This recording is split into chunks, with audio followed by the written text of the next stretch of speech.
बिस्मिल्लाहिर्रहमानिर्रहीम। अस्सलामु अलैकुम। शब रोज़ लाखों की तादाद में मग़फ़रत।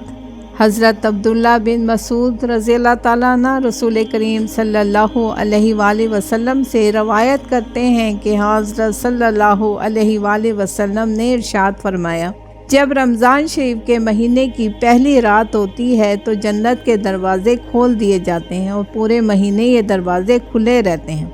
इनमें से कोई एक दरवाज़ा भी पूरे महीने में बंद नहीं होता और दोज़ख के दरवाज़े बंद कर दिए जाते हैं और तमाम महीने दरवाज़े बंद रहते हैं। इस दौरान कोई एक दरवाज़ा भी नहीं खुलता और सरकश जिन्नात कैद कर दिए जाते हैं।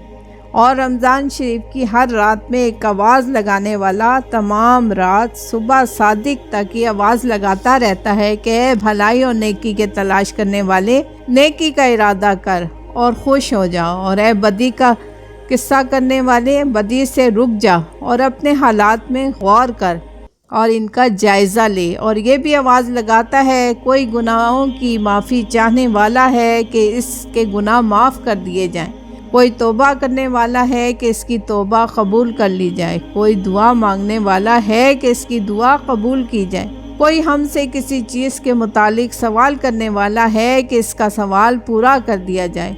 और रमज़ान शरीफ के महीने में रोज़ाना रात को रोज़ा इफ्तार करते वक्त 60,000 आदमी जहन्नुम से बरी फरमाते हैं। जब ईद उल फितर का दिन होता है तो अल्लाह ताला इतनी तादाद में जहन्नुम से बरी फरमाते हैं कि मजमई तौर पर जितनी तादाद में पूरे महीने में आज़ाद फरमाते हैं, यानी 60,030 मरतबा, जिनकी कुल मजमई तादाद 18 लाख होती है। जज़ाकल्लाह, सुभान अल्लाह।